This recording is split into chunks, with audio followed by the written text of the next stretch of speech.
Gênesis, hoje nós terminamos. Capítulo 19, versículo 17.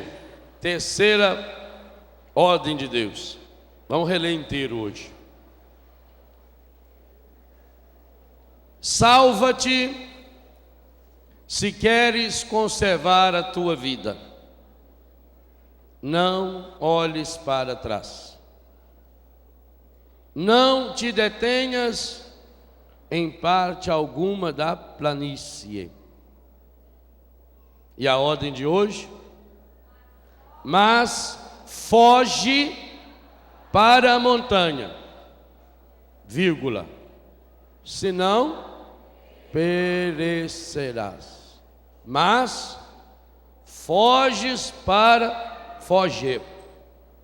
a montanha, senão perecerás. Palavra do Senhor.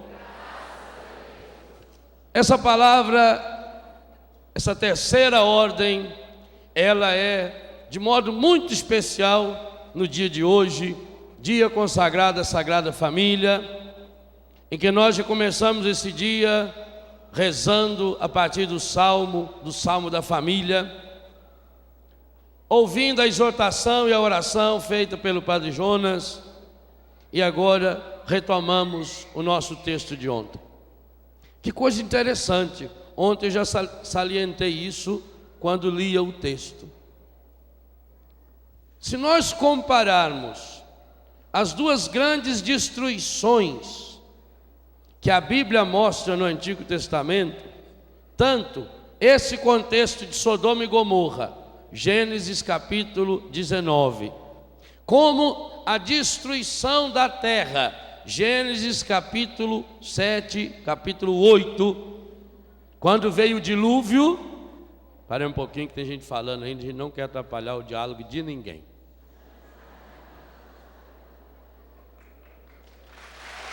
Né? E tem gente que para andar fala. Parece que eles robôs que tem que ir falando e andando. Pronto. Ali, ó, o lugar ali, ó. Já estava esperando ali. Então é muito interessante que nos dois contextos de grandes destruições, tanto Sodoma e Gomorra, cidade aniquilada, como o dilúvio sobre a terra, Deus manifesta-se como aquele que quer salvar a família. Comparem a ordem que Deus deu a Noé com essa ordem que Deus deu a Lote. Ele falou para Noé: vai lá, pega seus genros, pega suas filhas, pega sua esposa. E Noé saiu feito doido, anunciando e chamando, e eles achavam que ele estava louco. E muitos não quiseram ir, inclusive família de animais. E aqui o contexto é o mesmo. Lote, os anjos falaram: vai lá, meu filho, chama seus genros, suas filhas, traz todos eles, eu vou mostrar uma saída para vocês, porque essa sociedade será destruída. E é interessante que tanto com Noé como com Lote, nem todos da família foram salvos. Deus dá sempre essa liberdade. E veja, essa palavra é muito forte. Aliás, tem três palavras fortes nessa terceira ordem. A primeira é foge. Nós temos tanto medo. Hoje, uma das coisas que mais se investe no mundo é segurança. Segurança das nossas casas. Nosso carro tem alarme na chave, a gente aperta para ninguém roubar. As casas têm grades. A gente tem medo do ladrão, tem medo, e não temos medo daquele único que pode fazer nossa alma e nosso corpo e todo o nosso ser ressuscitado perecer a vida eterna no inferno. Foge. Foge olhe com medo, enfrente o perigo olhando para ele e correndo para um lugar seguro. Nós precisamos tomar essa consciência de que nossa família e dentro da família nós estamos sendo ameaçados. E isso não é por acaso. Eu já disse aqui em tantos lugares, há um projeto do encardido para destruir a família. O encardido tem duas grandes raivas. A primeira, quando Deus fez o ser humano a sua imagem e semelhança. Ele não se conformou com isso. E ainda com um detalhe: o único ser criado por Deus, com as mãos de Deus, é o ser humano. Nem os anjos foram. Quando Gênesis conta a criação do universo, por isso que nós não podemos cair nesse panteísmo de dizer que Deus está no ser humano igual está numa árvore. Quando Gênesis conta que Deus estava criando o universo, e é uma narrativa solene, vai contando os primeiros versículos do primeiro capítulo, e Deus disse: faça-se a luz, faça-se, e tudo ia se fazendo. O mundo é criado pela palavra de Deus. Mas quando chega na hora de criar o ser humano, o autor sagrado muda a narrativa, versículo 26 do capítulo 1, e a ordem vem no plural: façamos. É como se o Pai, o Filho e o Espírito Santo se convocassem, se reunissem, e o ser humano vai ser obra do Pai, do Filho e do Espírito Santo, obra da Santíssima Trindade. Até para prefigurar essa Santíssima Trindade, e essa Trindade prefigura a própria família. Então a primeira coisa solene: façamos. E aí o ser humano não é mais fruto só da palavra de Deus. O autor sagrado diz que Deus pegou um boneco de barro e Deus pôs a mão. Deus modelou. Por isso o Salmo 138 diz: tu, ó Senhor, me teceste no seio da minha mãe. Tecer é juntar, é fazer crochê. Crochê em francês é gancho. É gancho, crochê.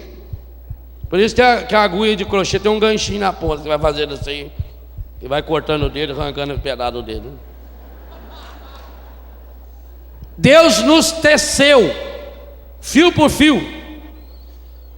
E quando foi fazer a mulher, a mesma coisa. Pegou uma costela. Imagina se pega o fêmur, que com a costelinha já fez a mulher, meu filho. Um ossinho insignificante, que quando quebra não precisa nem engessar. Mas Deus pôs veja o carinho de Deus. Não está querendo dizer que Deus fez do barro ou que Deus fez da costela, não. O detalhe do autor sagrado que está presente tanto na hora de criar o homem como na hora de criar a mulher: o ser humano é obra da palavra e da mão de Deus. Que coisa impressionante.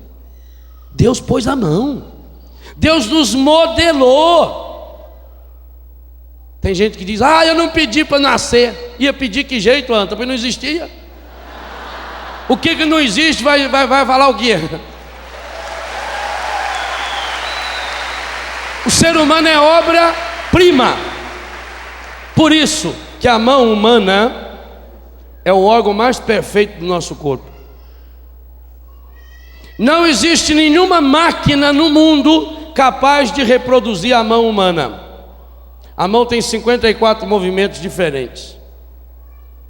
Tudo que a mão faz. A mão é o único órgão do corpo que toca no corpo inteiro, desde o pé até na cabeça. É sinal de Deus. Não é por acaso que Deus deixou aqui no dedão a nossa impressão digital. Nesse pedacinho aqui, o mundo tem 6 bilhões de pessoas. A ciência diz: ninguém tem o mesmo sinal da impressão digital. Percebe a mão? Por isso que a Bíblia fala a linguagem da mão. A mão de Deus significa o próprio Deus. Quando Moisés estende a mão em nome de Deus, o mar se abre. Por isso os apóstolos, ao pedir a cura da humanidade, vai pedir rezando: estendei a vossa mão para que se realizem curas, milagres e prodígios. E é por isso que o ser humano no matrimônio faz uma aliança simbolizada na mão. Dá um ao outro a sua mão.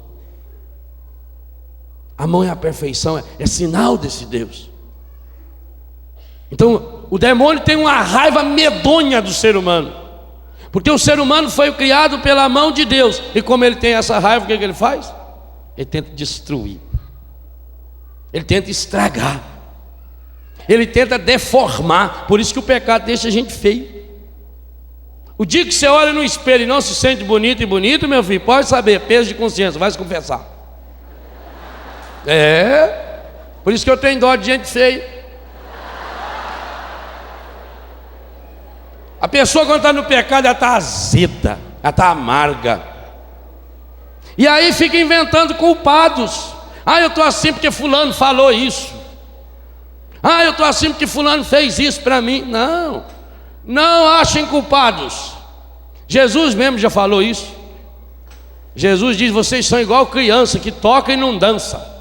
Porque veio João Batista, que era um homem rigorosíssimo, um homem que fazia penitência, jejum, que vestia-se de pele de carneiro, comia gafanhoto, e vocês condenaram ele. Veio o Filho do Homem, que come, que bebe com os pecadores, e vocês dizem que ele é um beberrão, um cachaceiro, um glutão. Vocês vivem inventando desculpas. Não adianta inventar desculpas. Isso é o discurso dos derrotados. O derrotado, ele sempre quer mais gente para ir para o buraco com ele. Então o encardido quer nos deformar. E a segunda grande raiva do encardido, esse versículo final que o Padre Jonas lia, Efésios capítulo 6, versículos 2, 3 e 4, repetindo ou reproduzindo Êxodo 20 e Deuteronômio capítulo 5. Honrar pai e mãe. O primeiro mandamento acompanhado de uma promessa é honrar pai e mãe. E essa promessa é dupla: para que sejas feliz e tenhas vida longa sobre a terra. Então quem não honra pai e mãe, aliás, há um texto no Antigo Testamento que diz: a língua do filho que maltrata e amaldiçoa seu pai e sua mãe será devorada pelas águias e pelos abutres. Olha que palavra terrível. O encardido tem horror da família, porque o maior sonho dele era ser honrado. E o verbo honrar na Bíblia só pode ser usado para Deus. A única exceção é família. Então o que o encardido faz? Ele quer pegar a família, ele quer pegar cada um de nós e jogar lá no fundo do abismo. Ele quer que a gente fique se detendo na planície. Ele quer que a gente viva olhando para trás. Primeira grande ordem dessa terceira ordem de Deus hoje: foge. Descubra onde estão os ataques, a flecha do inimigo, a arma dele que está apontada. E ele tem muitos e poderosíssimos aliados. E eu não canso de dizer, entre os seus grandes aliados, os meios de comunicação social que estão a serviço do encardido. Vocês percebem o que está por trás disso? Há uma palavra forte para nós que é: foge. Pense um pouco no consumismo que você viveu no Natal. Quem me conhece sabe, não dou presente de Natal para ninguém. E não precisa me dar presente também. Também não precisa me dar parabéns dia de aniversário, que eu também não dou parabéns para ninguém. A vida é todo dia. Não mando cartão, e se me mandar não respondo. Recebi uns 2 esse ano, não sei nem de quem, para ver se ao menos eu fujo desse consumismo que está aí. Gente, é uma doença séria. Temos que criar uma Betânia também para isso. A pessoa viciada em compras, é tudo muito bem montado, é bonito, a vitrine é linda, E agora hoje, como você ainda tem a insegurança, tudo quanto é cidade já tem shopping center. O maior orgulho hoje do sujeito é falar na cidade dele já tem shopping center. Até em Lavras já tem shopping center. Olha, o Vicente ficou todo feliz esses dias na ordenação dele, porque já tem shopping center na cidade dele. E tudo no shopping é bonito, é com ar-condicionado. Você tem segurança, você leva as crianças lá dentro. Aí já tem o McDonald's, já tem lugar para comer, já tem o parquinho para brincar, já tem o traficante de droga vendendo droga para as crianças lá, naqueles joguinhos de pebolim que você aperta e botava. Tem cinema e tem também compras.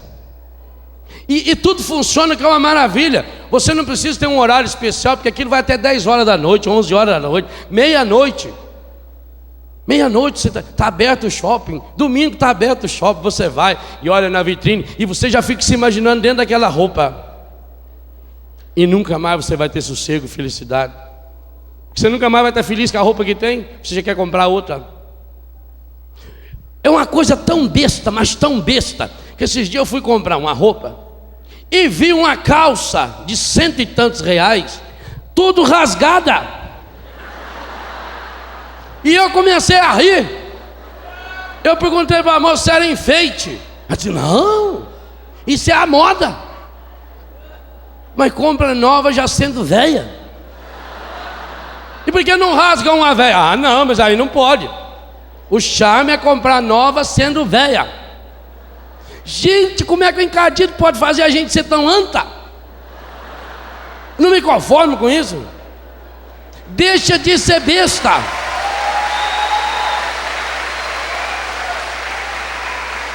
E a gente vai acreditando nisso. O consumismo consome a pessoa. E essa é uma das grandes cruzes da família. Quantas e quantas famílias não têm tempo para se abraçar, para se beijar, para conversar, para rezar, porque tem que trabalhar para comprar. Comprar o quê? Nunca vai estar satisfeito. No dia que você comprou o primeiro par de sapato que você não precisava dele, pronto. Você vai ter que ter 200 pares de sapatos. Um para combinar com cada peça de roupa, com cada fio de cabelo. E não está feliz.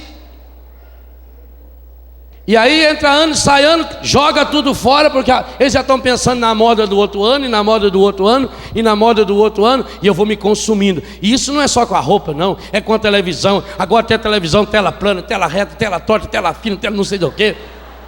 Agora eu quero aquela, eu quero aquilo, eu vou querer o novo. O ser humano está atrás do novo, ele quer tudo novo. Mas está comprando coisa velha com o nome de novo. Só tem um jeito de ser novo. E São Paulo escreveu muito bem isso aos Coríntios e a nós. Aquele que está em Cristo, este é uma nova criatura.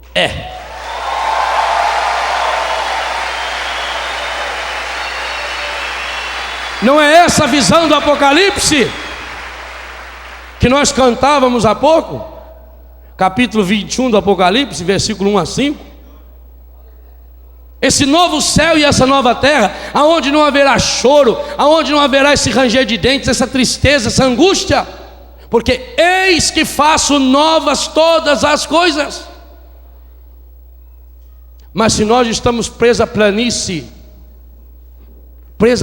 é a gente enxergar aquilo que as pessoas ensinam para nós. A gente aprende as coisas erradas e fala a vida inteira errada e nunca percebe que errou. Em alguns lugares eu já fiz esse pequeno teste.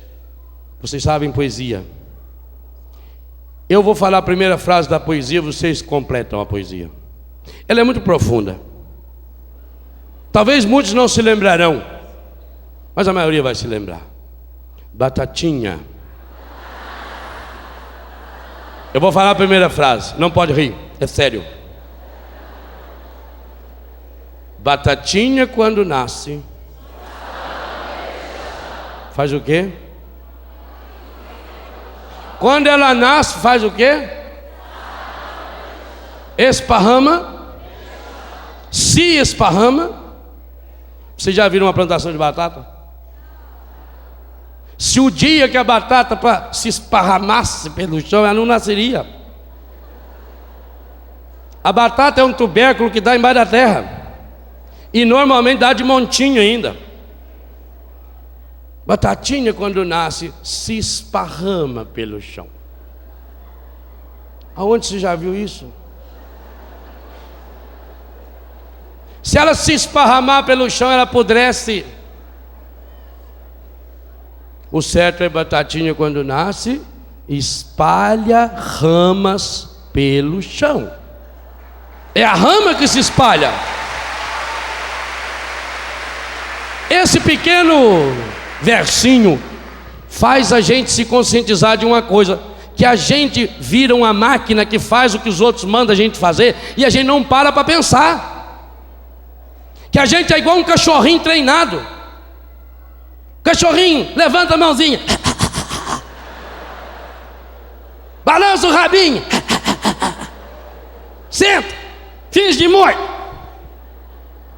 compra camisa nova, compra camisa nova, chinelo novo, carro novo, televisão nova, brinco novo. Você quer tudo novo, novo, novo, novo, e não está vendo que está ficando velho por dentro. Aí não tem problema. Ficou velho? Esticar. Faz uma plástica. Põe silicone. Tudo de borracha.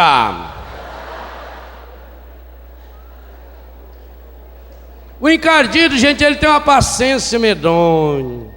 Ele vai olhando a gente de longe, vai estudando, igualzinho ele fez com Eva. O encardido, por isso que fala que era uma serpente que está lá no meio do mato. Aí nesse meio do mato pode ter uma cobra pulando sua orelha, vai ver. Você não vê a cobra, ela está vendo a gente. Significa que o encardido ficou observando Eva, e ele notou que Va, todo dia, quando passeava pelo paraíso, ficava impressionada com aquela árvore, aquele pé de jaca. Era jaca. Hoje eu provo cientificamente que era jaca. É a única fruta grande que dá em árvore. Ele ficou observando. Aí, quando ela estava olhando, ele chegou na conversa. Come uma. Ah, não pode não. Não, você vai comer, não morre nada. Imagina, você vai ganhar superpoderes. Fumar maconha mata? Imagina. Você vai fazer uma viagem. Cocaína mata? Cigarro mata? Imagina, isso aí é radicalismo desses padres carismáticos. Que nem a mulher lá de Divinópolis escreveu no jornal. É mulher, é homem? É mulher, né? Ela queria que o Papa mudasse a igreja só por causa dela. Ela mandou o jornal para mim lá. Imagina, isso não mata não, cigarro não mata, imagina. Pode fumar, todo mundo fuma, o que tem fumar um cigarrinho? Não tem nada, pagar o dízimo diário do encardido. Beber mata? Imagina, isso é uma festa de passagem de ano. O que tem a gente tomar uma champanhe? Toma um golinho não vai mais não, toma um golinho. Mas é que a pessoa não pode tomar nenhum golinho, ela não pode nenhuma gota. Eu sou capaz de ir no supermercado, guardar o meu dinheirinho do 13º para comprar aquele litrão de vinho, mesmo sabendo que eu tenho um filho alcoólatra, um pai alcoólatra. E na oração que o padre Jonas fez anteriormente, veio isso para todos nós, essa cura de pessoas machucadas em função de alguém com a doença terrível do alcoolismo. Não, mas não tem problema não. Vai acostumando, toma uns golinhos por pouquinho, pois vai aumentando a dose, vai aumentando. Uma cervejinha, coisa boa, um calor danado, o que tem na praia? Toma. Vai tomando. O encardido é assim. Vocês pensam que o encardido vem e aparece de frente para ele? Não é besta? Ele vai devagarinho, ele vai seduzindo, ele vai estudando a pessoa, vai descobrindo aonde é o ponto fraco. Aquele ali, o ponto fraco é o orgulho. aquele é a vaidade, aquele lá é prepotência, aquele lá é o vício do cigarro, aquele lá é da masturbação, aquele lá não pode ver mulher, aquele lá não pode ver homem, aí piorou, aquele lá... Ele estuda nós, ele tem uma radiografia completa. Aonde está a sua fraqueza? E como a gente esconde a fraqueza para Deus? Ele vai estudando você. Ele foi estudando Eva. Por isso, na hora que Eva deixou-se levar por ele, na mesma hora, ela vendo que a fruta era de boa aparência, de um sabor maravilhoso e muito apropriada para abrir a inteligência. Por isso que eu disse que era jaca. Porque a única fruta que caindo na cabeça dela abriria imediatamente a inteligência dela. Como é que ela viu aquilo tudo na fruta na mesma hora? É isso que faz você comprar determinadas coisas que não pode. Porque na hora que você quer comprar aquela blusa que custa R$200, você não está pagando só um pano, porque se pagasse você não compraria, você já paga a marca. Mas você já imagina o que as pessoas vão dizer quando vê você com aquela blusa? Você já imagina estar desfilando e as pessoas falam: oh, viu que ela comprou aquela blusa? Ah, comprou, tá beleza.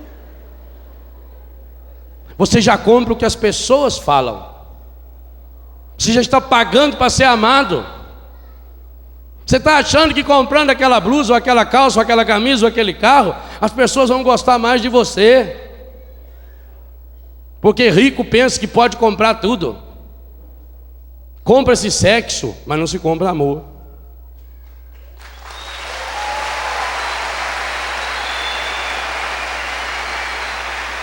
Por isso Jesus diz: olhai as aves do céu, os lírios do campo. Vós valeis muito, muito, muito mais do que elas. Muito mais.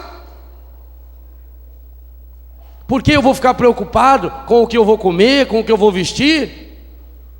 Não vos preocupeis com o dia de amanhã. A cada dia basta o seu cuidado. Então, cuidado meu dia, cuidado a minha vida. Há uma palavra forte, meus irmãos, para nós, e é: foge. Isso está me matando. Se eu sei que tem alguém, eu vou passar ali. O sujeito está com uma arma para me matar. Até Jesus fugiu. Esse fugir aí não é covardia, não. Esse fugir é sabedoria. Quando Jesus viu que tinha um gente lá com pedra para jogar nele, ele fugiu. Ele se refugiou. Evangelho de São João capítulo 10, ele estava refugiado na Transjordânia. E aí, essa é uma das maiores provas da amizade que Marta, Maria e Lázaro tinham com Jesus. Porque ninguém sabia onde Jesus estava escondido. Marta e Maria sabiam, tanto que mandaram avisar lá no esconderijo dele, que era na Transjordânia, em outro país. Claro que é país próximo. Esse fugir não é pecaminoso, não. Foge. Foge do pecado. Foge do encardido, foge. Não adianta, você tem o problema do vício da bebida, foge do bar. Não entra no bar, eu não posso entrar no bar. Eu tenho que ter limites. Eu não sou super-homem. Friedrich Nietzsche, o sujeito que morreu doido, um ano antes de morrer ficou louco. Morreu em 1900, faz 100 anos que ele morreu. O autor da morte de Deus, no seu livro Assim Falava Zaratustra, ele dizia: se Deus não estiver morto, é preciso que nós o matemos. Por quê? Porque o ser humano precisa vencer o dragão. E quando ele vencer o dragão, ele se torna Ibermensch, super-homem. Eu não sou Ibermensch, eu não sou super-homem, eu sou fraco. Foge, foge. Fugir é pedir reforço. Fugir é pedir refúgio. É uma das palavras mais citadas em todo o Antigo Testamento. Refúgio. Refugio. Olha os salmos.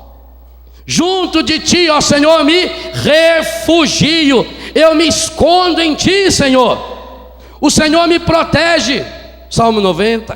Aliás, é capaz de ter uns 50, 60 salmos que aparece essa frase: se refugiar, se esconder em Deus. À sombra das tuas asas eu me escondo, Senhor. Como a galinha esconde as suas crias os seus pintainhos sobre as suas asas. Eu quero esconder vocês sobre as minhas asas. Foge do pecado. Você sabe que indo na casa daquela família, lá eles costumam assistir uns certos programas de televisão, ou até colocar umas fitazinhas de vídeo. Não vai mais. Ah, padre, mas é tão amigo. Que amigo? Grave uma coisa no seu coração. Um inimigo pode fazer um grande mal para a gente, mas somente um amigo pode nos destruir completamente. O inimigo pode me fazer mal, mas só um amigo, e quanto mais íntimo for esse amigo, mais e maior será o poder de destruição dele sobre mim, porque ele me conhece. Ele conhece a minha fraqueza. Olha na história. Quem derrubou Fernando Collor de Mello da presidência? O irmão dele. Quem dedurou Lalau? O genro dele. Quem fez o Aranzé que fez com o Celso Pitta, que hoje está deixando de ser prefeito de São Paulo e que se sente um verdadeiro Martin Luther King? A mulher dele. Gente íntima. Quem traiu Jesus? Quem deu um beijo nele? Um inimigo pode me fazer mal. O inimigo pode falar mal de mim. O inimigo pode me dar um soco na cara. O inimigo pode me dar um tiro. O inimigo pode me armar uma cilada. Mas um amigo, esse pode me destruir por completo. Então, meu irmão e minha irmã, tome uma decisão muito importante no primeiro dia do novo milênio. No último, que é hoje, no primeiro, que nós vamos passar aqui em cima desse palco diante de Jesus e com Jesus. Tome uma decisão definitiva. No novo milênio, eu não quero ser amigo do encardido. Foge.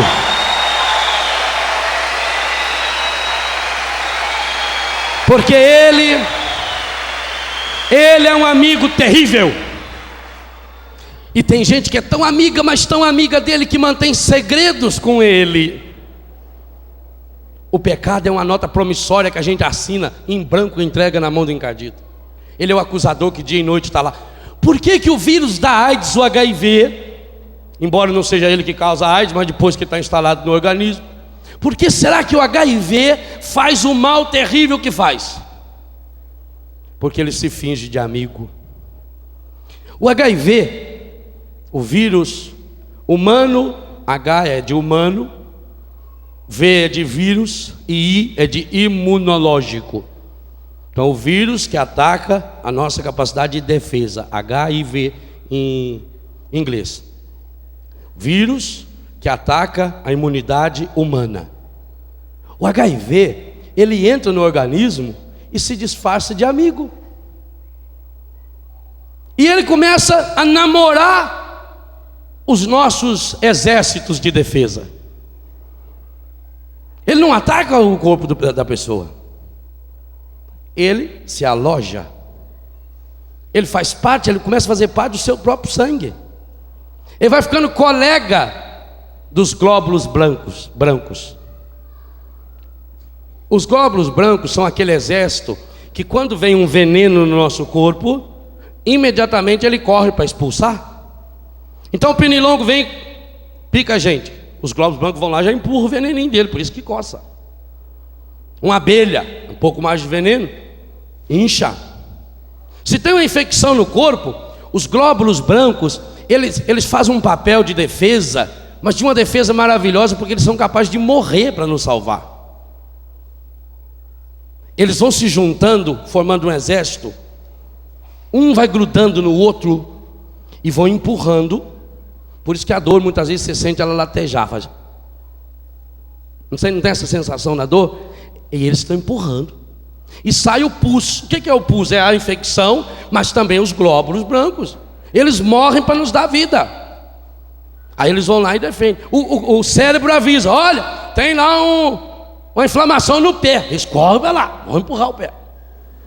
Olha, agora ele acabou de fumar, rapaz. Está entrando 4.257 toxina no organismo dele. Corre, glóbulo branco, vai para lá, corre para lá. Esse aqui tudo baratinado.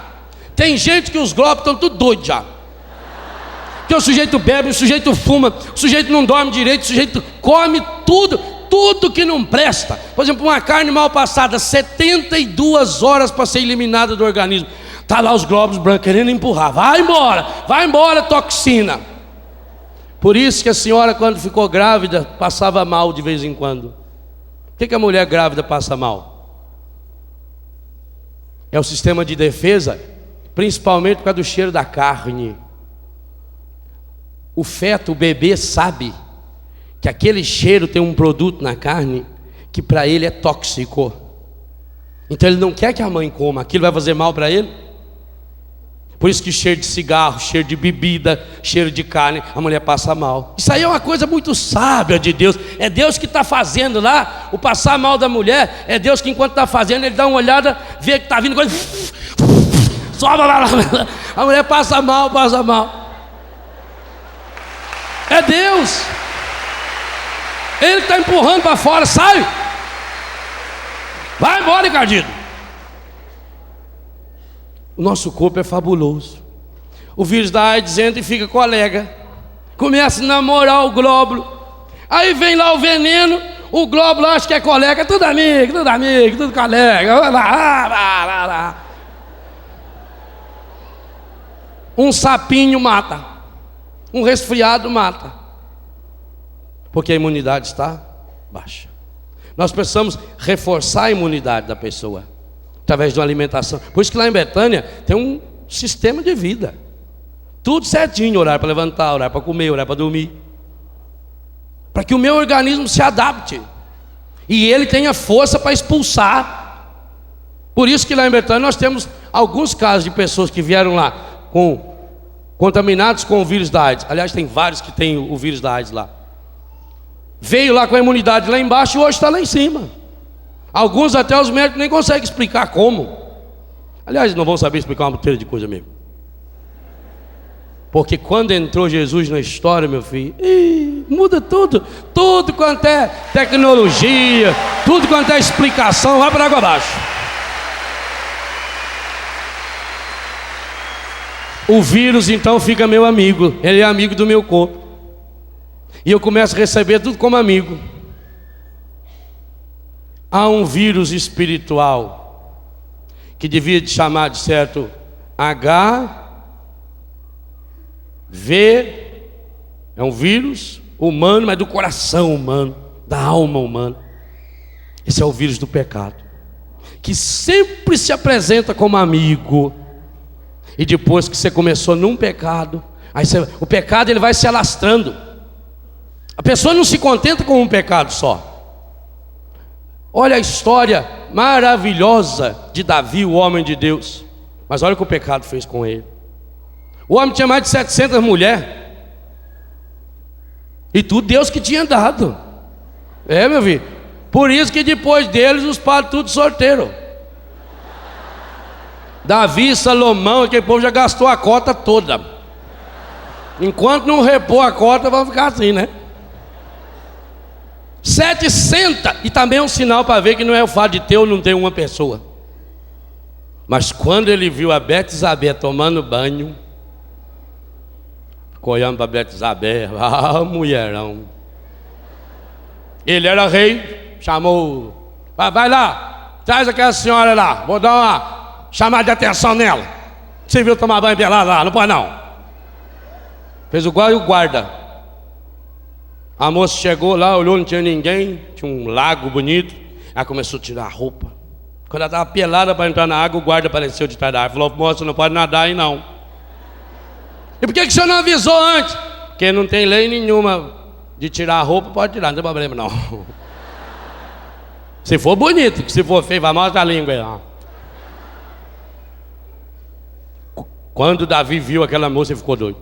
O guarda trouxe, e a repreensão dele foi severa. Tão severa que passado um mês e pouco ela mandou avisar: rei, aconteceu, estou grávida. Aí o rei ficou, e agora? Ele não podia nem falar minha Nossa Senhora, porque Nossa Senhora não existia na terra ainda. A situação dele era grave. Aí, ele não sabia pisar na cabeça da serpente ainda. Por isso que Nossa Senhora pisa na cabeça da serpente, não pisa no rabo, porque se você pisar no rabo ela vem e morde a gente. Ele pensou, falou, manda o marido dela vir. Pois é, ele é um Iteu, ele é pagão. Manda vir, um homem vale bosta nenhuma mesmo. Aí mandou vir Urias. Aí o Davi perguntou, como é que está lá a guerra, tudo bem, matando muita gente, que beleza, parabéns, muito bem. Então hoje o senhor pode ir para casa, dormir lá, descansa. Quiser fazer o serviço, não tem problema não, viu? Depois mandava ele de volta para a guerra. Sabe lá quanto tempo que ia levar a guerra? Naquela época o povo não sabia contar direitinho, se era 9 meses. Tem criança que nasce de 8 meses, de 7. Hoje já tem criança que nasce de 2 meses com a saúde, que é um espetáculo. Mas Urias sabia que quando a arca de Deus estava fora do santuário, o homem não podia chegar e se unir a uma mulher. Então o pecado de Davi era mais grave ainda. Porque Urias, sendo um ateu, cumpria a lei. Davi, sendo o rei ungido, está certo que ele era louro. Não sei se isso tem a ver alguma referência, que a Bíblia diz que Davi era louro. Pode ser, não sei. Investiguem a palavra e verão. Talvez tenha sido esse. Vou fazer um estudo aprofundado sobre isso. Quem sabe no retiro, no acampamento de férias, ou no carnaval, eu já terminei o estudo. Davi foi infiel. Aí chamou Urias, vem jantar comigo então. E foi dando cachaça e vinho por Urias. Falei, bêbado não sabe de nada mesmo. Vai para a casa dele depois. Se fizer ou não fizer o serviço, não vai lembrar. Deixou ele tontinho. Pode ir, Urias. Agora. Foi, chegou lá, sentou na porta. E não entrou. Nem bêbado. Urias, que era um ateu, um pagão bêbado, foi mais fiel do que Davi. Olha o que o pecado faz a gente, hein? E aí veio contar para o Davi, pinguço lá não foi não.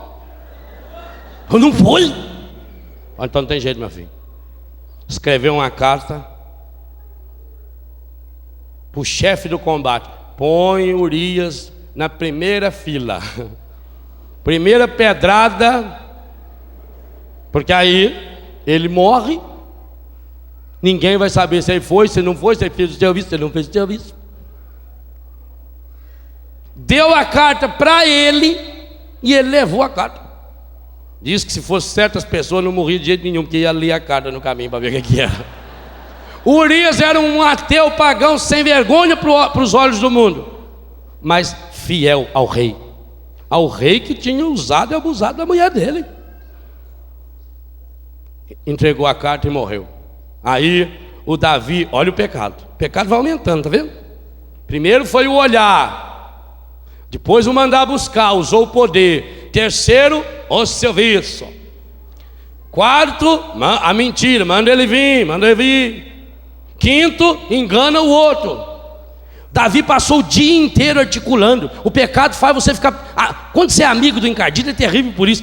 Você fica pensando nele o tempo todo. É igual o rapaz que começa a namorar uma moça, ele pensa nela dia e noite. Veja aquela poesia linda do livro dos Cânticos. Ele não conseguia esquecer a amada, tanto que ele escreve a cartinha para ela: minha amada, eu te comparo à égua do faraó. Lê na Bíblia, está lá, livro do Cântico, capítulo 1. Até olhando na égua do faraó, ele lembrava da amada. O pecado faz assim, você lembra dele o tempo todo. Você fica com saudade do pecado. Você deita e fica lembrando do pecado. O Davi então, ainda no pecado, mandou buscar a mulher de Urias e trouxe para morar com ele. E o povo ficou impressionado. Que homem maravilhoso é Davi. Olha, isso que é um rei. Que bondade. Urias, o Iteu, o sujeito que não valia nada. Mas veja que rei maravilhoso. Como Urias morreu em combate. O rei ficou tão sentido com a morte dele, que trouxe a mulher dele e assumiu ela como esposa. Olha que rei maravilhoso. E todo mundo ficou impressionado. Isso que o pecado faz. O pecado faz você ficar naquela aparência maravilhosa, mas por dentro você sabe que está podre. Aí veio Samuel, o mesmo que tinha derramado o chifre de óleo em cima da cabeça do Davi. Falou: rei, tinha um homem lá perto de casa que tinha uma ovelhinha muito pequenininha, cuidou dela a vida inteira, única. E tinha um outro fazendeiro lá que tinha um criame enorme de ovelhas, tinha uns montes. Aí veio uma visita para aquele fazendeirão. Ele, ao invés de matar uma ovelha do rebanho dele, ele pegou uma ovelhazinha única do vizinho e matou. O que eu faço com ele? Quando a pessoa está no pecado, ela pode estar no fundo do poço, mas para julgar os outros, ela é especialista. O Davi falou: esse homem merece a morte. Samuel olhou nele e falou: é o senhor. Desculpe falar. Esse homem é você, Davi. Eu falei: eu? Nisso entrou a mulher de Urias.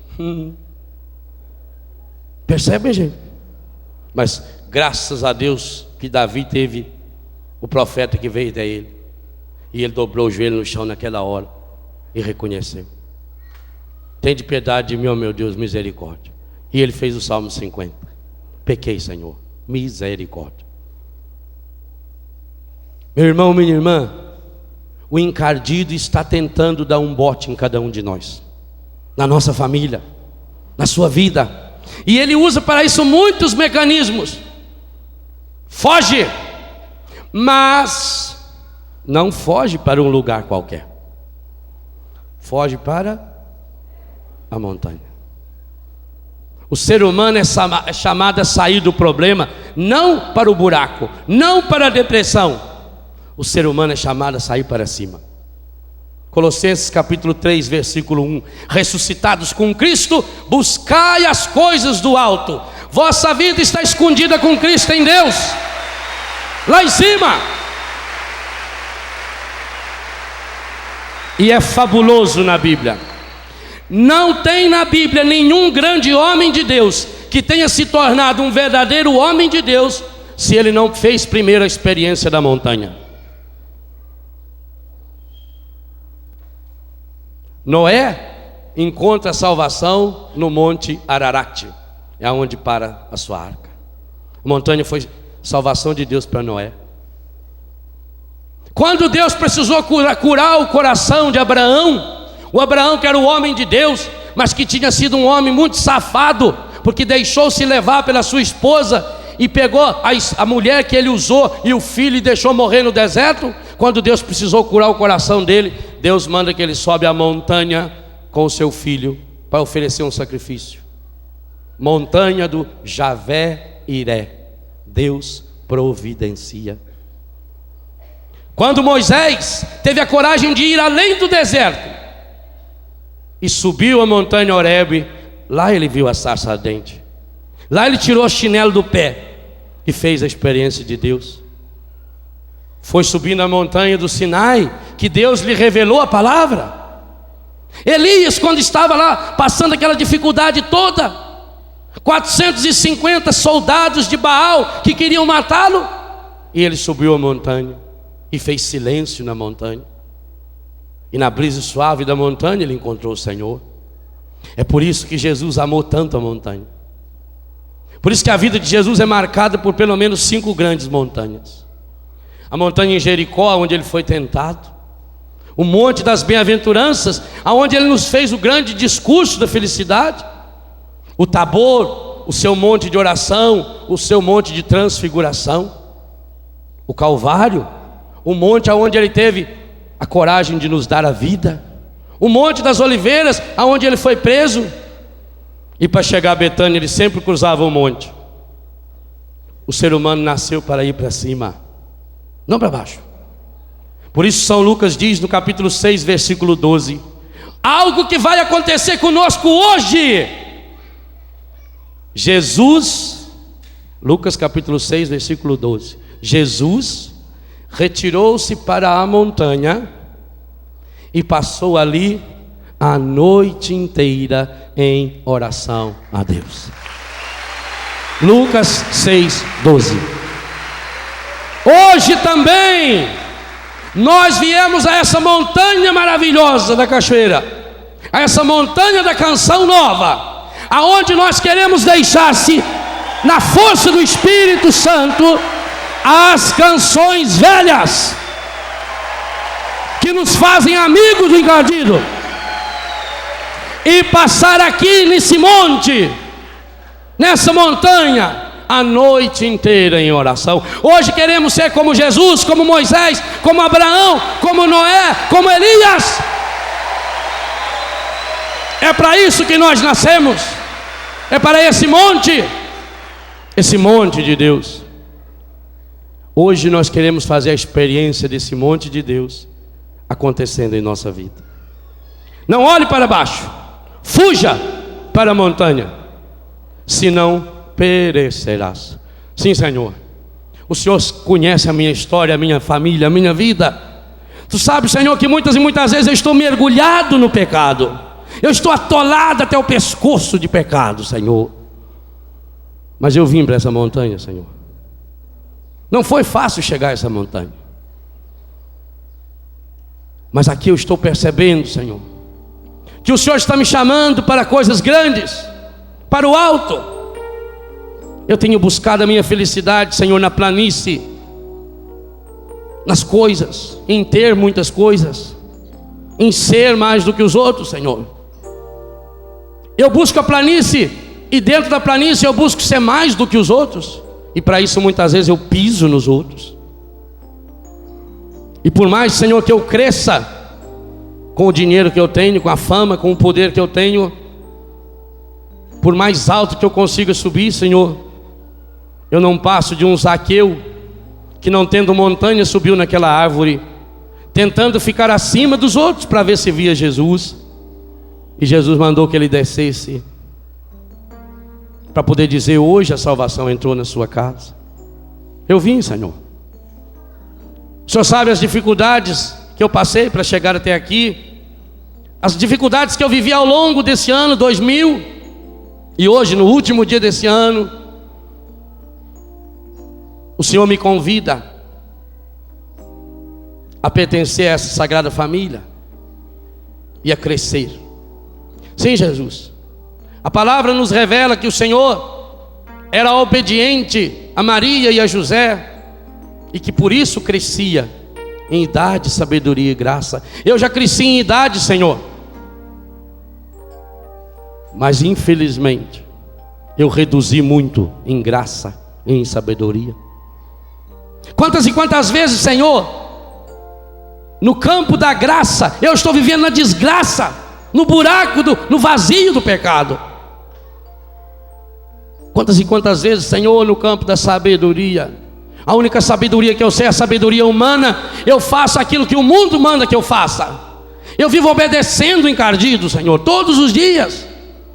Ele me manda comprar e eu compro, Ele me manda ler e eu leio, Ele me manda assistir e eu assisto, Senhor.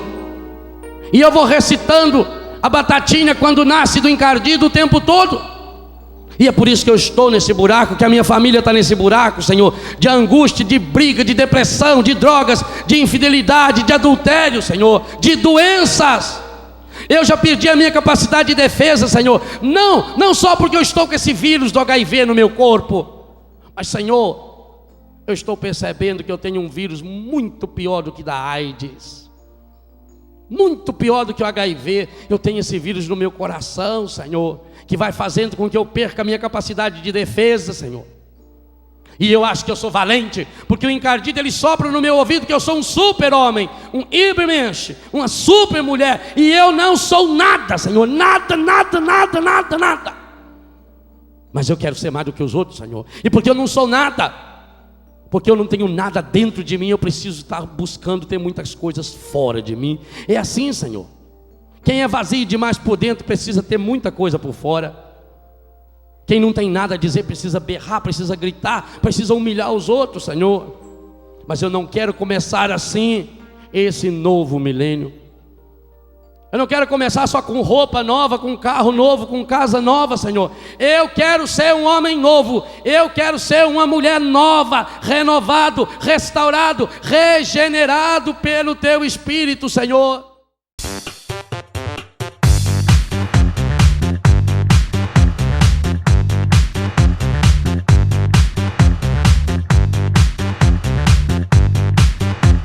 CançãoNovaPlay.com. Assine já!